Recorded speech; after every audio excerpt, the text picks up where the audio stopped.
Who is ready for the holidays?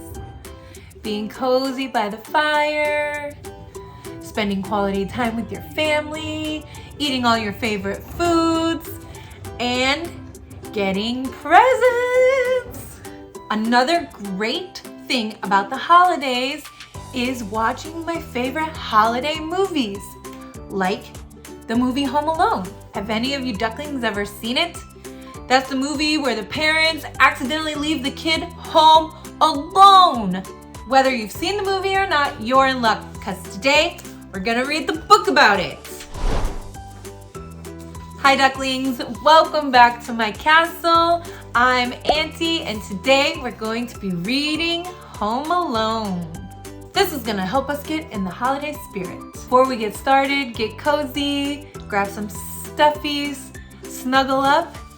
You're gonna love this one. Make sure you like the video and subscribe to my channel and hit the bell. All right, let's get started. Home Alone. 'Twas 3 nights before Christmas, and the McCallister family was getting ready to leave for vacation. Everyone was busy packing. Everyone except Kevin, who was busy getting into trouble. Go straight to bed, his mother demanded. That's enough trouble for one day. Look at him. Look what he did. He made this whole mess. He ruined everyone's dinner. Lying in bed, Kevin could hear voices and laughter coming from downstairs. Everyone was having fun without him. I hope I never see my family again, Kevin whispered. I wish I was home alone. The next morning, the house was very, very quiet. No one was shouting, no one was running around, no one was telling Kevin to hurry up and eat his breakfast. No one was home. Finally, Kevin realized what had happened. I made my family disappear. Look at how happy he is. Real magic. For the first time ever, Kevin had the house all to himself. He raced up and down the halls, he jumped on all the beds, he ate a giant ice cream sundae for breakfast. That's so silly. Is that what you would do if you were home alone, ducklings? You would just jump on all the beds and eat all the junk food? I wouldn't mind ice cream for breakfast. After watching hours of television, he searched through his brother's private stuff and he rode a toboggan down a giant mountain. Do you know what a toboggan is? It's this. It's a sled. Ah! He even tried his father's aftershave lotion. This was not a good idea. It stings. Look at him. Big mistake. But sometimes it was scary to be all alone. Kevin was especially afraid of his next door neighbor, Old Man Marley. He was the scariest person who lived on their block. He looks kind of mysterious, but I don't think he looks scary to me. And that night, Kevin heard whispers outside the living room window. Burglars were snooping around his house. Do you know what burglars are, ducklings? They're the bad guys. Sometimes burglars go and steal everything from your house. You see, Marv said, most of the houses on this street are empty. Everyone is away for the holidays. Perfect, Harry said. We'll come back tomorrow night and steal everything. Look at those bad guys, plotting some bad things. Kevin was so scared he dialed 911, but the telephone didn't work. The wires had been damaged in a snowstorm. After hiding under his parents' bed for a long time, Kevin decided that he was being silly. Only a wimp would be hiding, and I can't be a wimp. I'm the grown-up of this house, and I need to act like one. Looks like he's gonna try and be brave, friends. The next day was Christmas Eve, and Kevin had plenty of grown-up work to do. He walked to the grocery store and bought food. He put his clothes in the washing machine. He decorated a Christmas tree, and he hung Christmas stockings for his parents and brothers and sisters. I miss you guys, he whispered. I wish you would come back. Now he doesn't really like being home alone. It was fun for like a day. Kevin's family always went to church on Christmas Eve, so that's what Kevin did too. After the service ended, he saw his scary next door neighbor, Old Man Marley, sitting nearby. There he is. Look, there's Kevin, and there he is. You don't have to be afraid, Mr. Marley said. The kids in the neighborhood have lots of spooky stories about me, but they're not true. After they talked for a while, Kevin realized that Mr. Marley was in fact a very nice man. Are you visiting anyone for Christmas? Kevin asked. No, Mr. Marley said. I miss my family and I'd like to see them, but my son and I are fighting. I said some angry words that I didn't mean. Kevin knew exactly how Mr. Marley felt. Kevin remembered wishing his family would disappear, but he hadn't really meant it.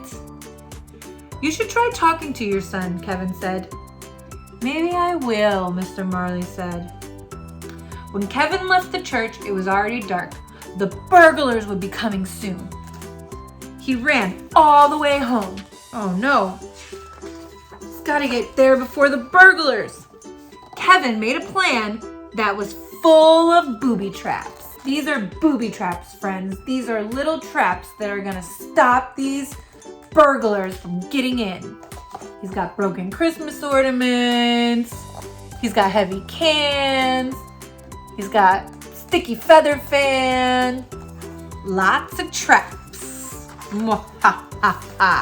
These burglars aren't gonna get in here. He scattered toy cars and smeared tar on the basement steps. He made a big pile of feathers and hid sharp ornaments under the windowsills. He sprayed water on the front steps and tied paint cans to ropes. He stretched a tripwire through the hallway and built an escape route to his treehouse. He is prepared. He's the grown-up of the house. He's got to take care of it. At 9 o'clock, Marv and Harry returned to the McCallister house, ready to steal everything inside. They didn't know that Kevin had sprayed water all over the steps, or that the water had frozen into slick, slippery ice. That's what happened. That was one of his traps. He put water on the stairs, and then the burglars slipped and fell on their backs. First trap worked like a charm. The burglars stumbled into all of Kevin's traps. Yikes! Look at this!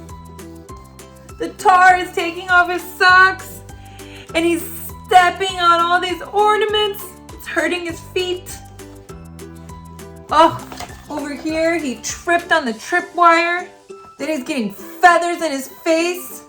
Every trap worked like a charm. Marv and Harry slipped on the toy cars. Look at them. How many times are they gonna fall? And were knocked over by paint cans. Oh, another time that they're falling. Kevin's other traps worked like a charm. Kevin escaped through his bedroom window. Unfortunately, Marv and Harry were close behind. Now we've got you, kid, Harry said. Oh no, look it. They caught Kevin. But Mr. Marley arrived just in time. Whack, whack. He bonked the burglars with his snow shovel and called the police. Then he brought Kevin home. Look, Mr. Marley saved him. That night, Kevin left a note for Santa Claus, along with some milk and cookies. He couldn't wait for Christmas morning. Want to know what the note says, ducklings?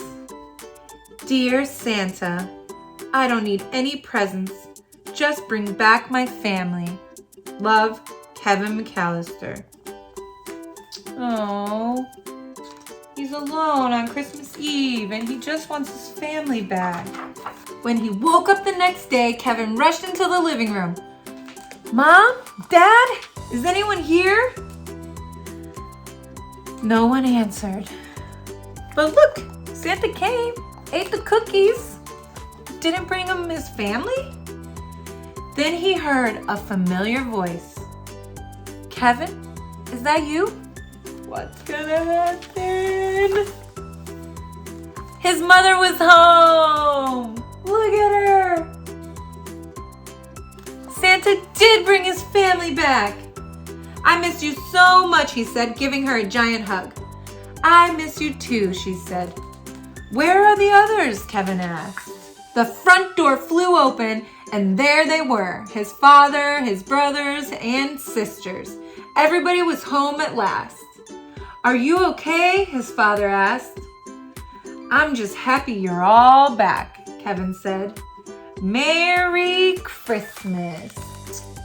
Oh, look at the family all happy together again. Just in time for Christmas. The end. Oh, and look. Mr. Marley made up with his son too. The end. There's Kevin sliding on that toboggan. He slid all the way down the stairs and out the front door into the snow. That's so silly. That's it, ducklings. This is one of my favorite stories ever, and I'm so happy I could share it with you all. It's a good reminder of what's most important during the holiday season, which is our family. As always, thanks for coming to my castle. Make sure you like the video and subscribe to my channel, and I'll see you next time.